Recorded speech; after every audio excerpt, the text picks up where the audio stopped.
Hey guys! Recently I uploaded a video to my channel about one of my most memorable tournament Scrabble games from the earlier stages of my Scrabble career.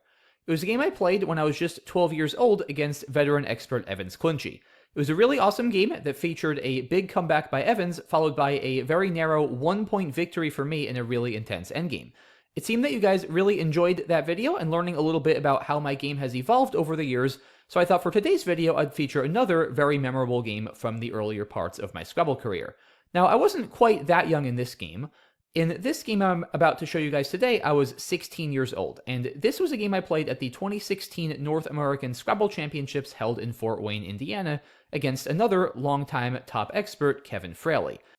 Now, it's worth mentioning that I had gotten off to a very rough start at this year's championships, so I needed a win quite badly in this game. However, Kevin was certainly going to have something to say about that himself.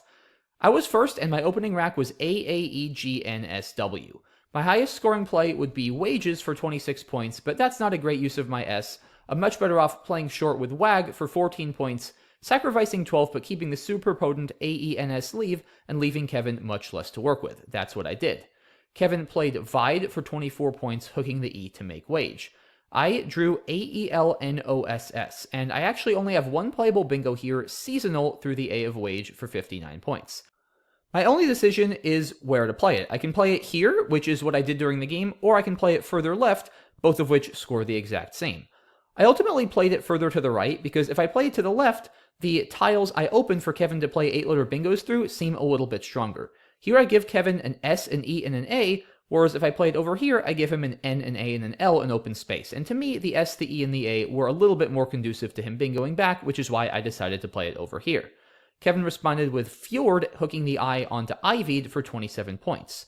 And despite my bingo, I'm not up that much. I'm only up 22 points just because my bingo scored so few points as far as bingos go.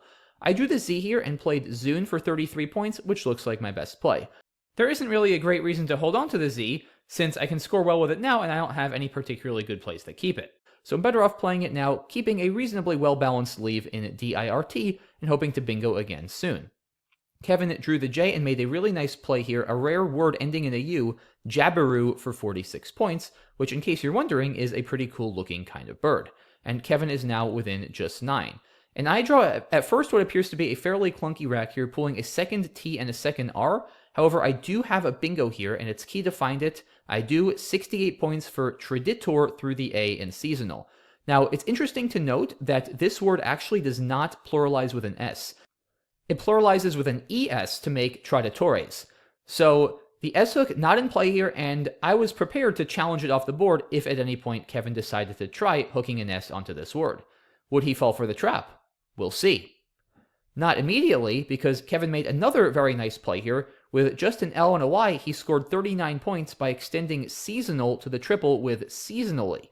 And even though I have bingoed twice and Kevin has not bingoed, I'm only up by 38 points. Kevin has been doing an outstanding job at scoring and keeping up with me despite his clunky racks and inability to bingo. And I draw a pretty clunky rack myself here, but fortunately I do have one play from the J in Jabberoo that Kevin opened a few turns ago, Jihu for 42, which is my best play by far. Kevin now draws the X and plays it for 41 points, overlapping my last play with Taxa.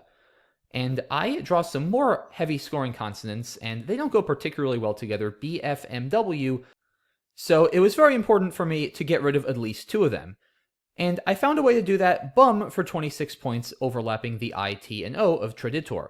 This looks like a very reasonable play. Another option I don't believe I considered would have been Beworm for 28 points, which, if you ask me right now, is probably ever so slightly a better play. It scores 2 more points, and while FU is not a great leave, EFOW after Bum also isn't. And with 2 blanks still out, turnover is important here. By playing Beworm, I get 2 more chances to draw one of those valuable blanks, and I think it would have been a little bit better. So, maybe a slight mistake for me playing Bum, however, it does set up something sneaky on my next turn. The question is, would I find it? Kevin responded with Nevi, inserting his I between the Z and the T to make Zit for 26 points. And here is where I have a very nice play. Bum takes an F hook to make the rather obscure looking Bumph, and I can play Frau for 31 points there, further setting up my N for plays with Frown, using the bottom right triple word score. This is a really nice play. Unfortunately, I didn't see it.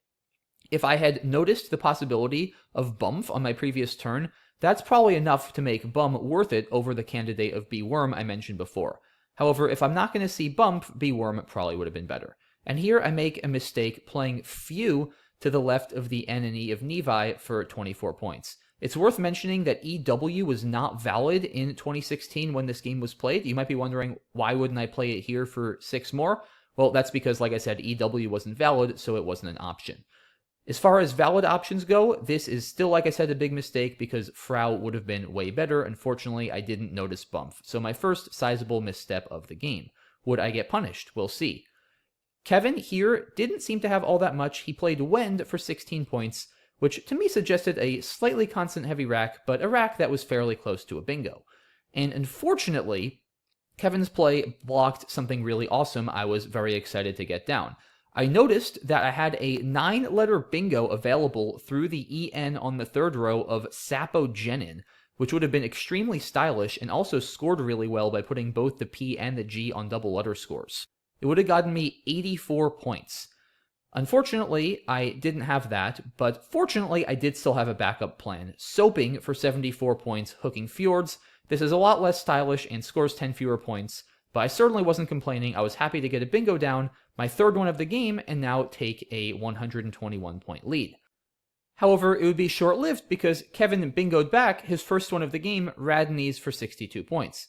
He'd of course love to score more than 62, but unfortunately for him, it's his only playable bingo, and he's got to do it. That brings him back to within just about 60. And here I make my second pivotal mistake of the game. I gotta realize here that I'm still up 60 points, that Kevin just drew 7 tiles into a pool that has a lot of strong bingo tiles, including, most importantly, 2 blanks.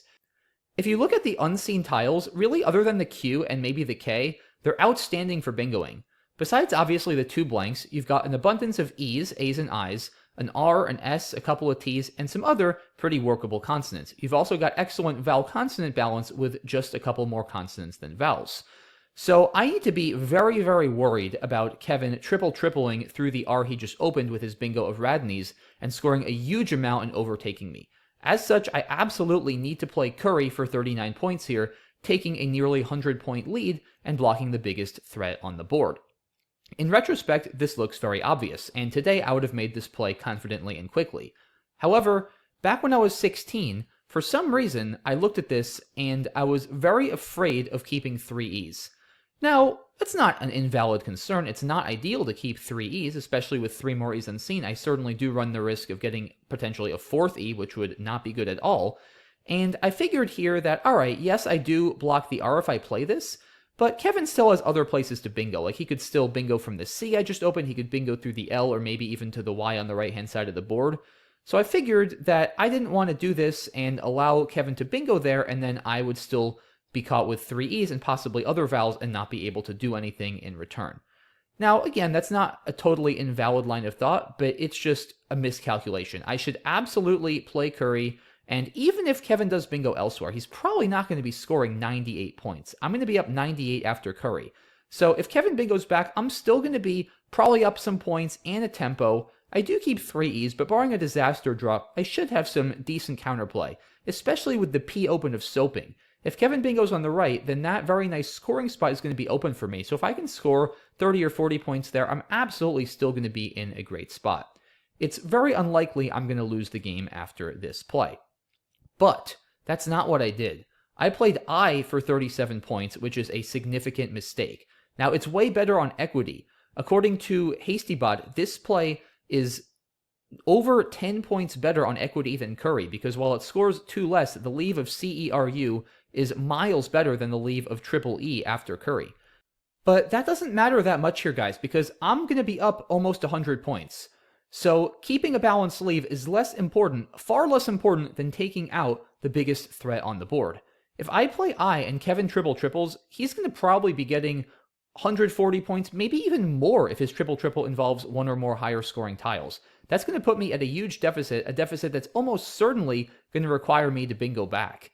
And if I don't have a bingo back immediately, then my nice leave here is not going to help me all that much, and that's not really something I want to count on. With such a good bingo pool, it's not that unlikely Kevin's going to triple, so I get what I was thinking here, but it was a complete miscalculation. I just didn't come close to evaluating the severity of the two threats. There are paths to losing the game with both what I played, and Curry, what I should have played. With Curry, though, the path is a lot more complicated for Kevin. Here he's probably got a bingo twice. He's got a bingo, then I'm going to score back, and then he's going to have to bingo again, which is not that easy to do. After all he's got to do is triple, and then I'm in a world of hurt. And what's interesting about this play, guys, is it actually really changed my approach to the game after just this one play and this one game, because I got punished for this severely. Kevin drew both blanks after his bingo, and he had CLOOP blank blank. There's actually only one available triple here, and to his credit, Kevin found it very quickly. Corporal for a whopping 167 points. And just like that, Kevin jumped out into the lead 448 to 377. So I got brutally punished for my decision to not block the top. Had I played Curry, Kevin would have still bingoed, but I would have been in very solid shape, like I said before, after playing on the bottom. So this play, a big mistake, and a mistake that happened to get punished very severely. And obviously, I was extremely upset at myself after this play came down because I strongly regretted not playing Curry, but I had to kind of keep my emotions in check because the game still wasn't over, and I knew I still had some chances to potentially bingo back and win this game, but it wasn't going to be easy, and I needed to at least give myself the best chance and make the best play I could. And I'm pretty sure I did that. I played Cam for 36 points. I have to score here because it was pretty clear to me that I wasn't going to win this game without bingoing, being down 70 here, but I also needed to score enough so that if Kevin scored well, a bingo would be enough for me to win. If I don't score much here, if I play something like for just 16, keeping a much stronger lead, then the problem is if Kevin scores well in response, a bingo, if I even hit one, might not be enough. So I have to score here and then still hope to bingo, and Cam does that pretty well. I wouldn't play Cam here because the E is a very valuable bingo tile. Even with 3 E's left, there's no guarantee I'm going to redraw one, and I think saving it is probably called for here. So Cam looks like a decent play. Kevin here gets rid of his Q by playing Cots and Wens for 35 points. This also looks like a great play on his part because it stops me from bingoing to the Y, which would score very well. And here we come to the pivotal pre-endgame position. There's one tile left in the bag. There are 8 tiles unseen to me, 3 E's, a G, an H, a K, an L, and an R.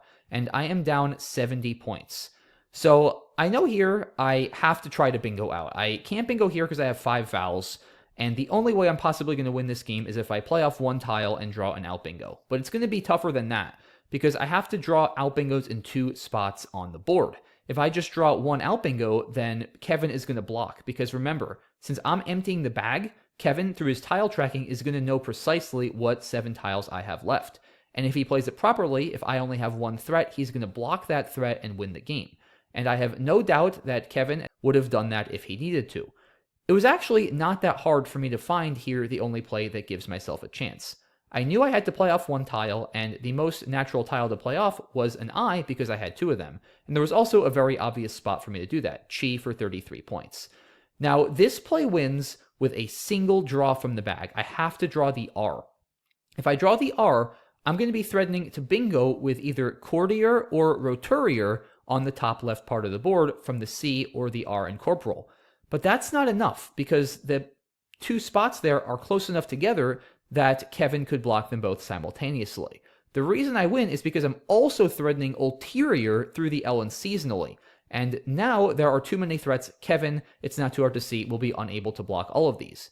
It's worth mentioning, if I draw the H, I will be threatening Couthier from the C and Corporal, but I don't have a second threat. So again, as long as Kevin tracks correctly, which I have full confidence he would, he'll be able to block that and win the game. Likewise, if I draw the L, I'll be threatening Outliner through the N and Radneys, but again, Kevin can just block and win the game comfortably. So I have a 1 out of 8 chance to win the game after Chi. Pretty slim, but crazy things do happen in this game. And amazingly, the crazy thing happened here. I hit it. I drew the R out of the bag, and now, with a rack of EEEGHKL and me holding EIORRTU, Kevin is lost. He did what I think makes the most sense here. He blocked 2 of my 3 bingos, okay, for 22 points, figuring at least he forces me to find what is probably the trickiest one to see, ulterior through the L. And I do find it bingoing out for 70 points and winning this absolute slugfest of a game, 526 to 505. What's amazing about this game is I bingoed 4 times, Kevin bingoed twice, but yet I barely won because one of Kevin's bingos was a triple-triple, and he had a lot of other very high-scoring plays throughout the game.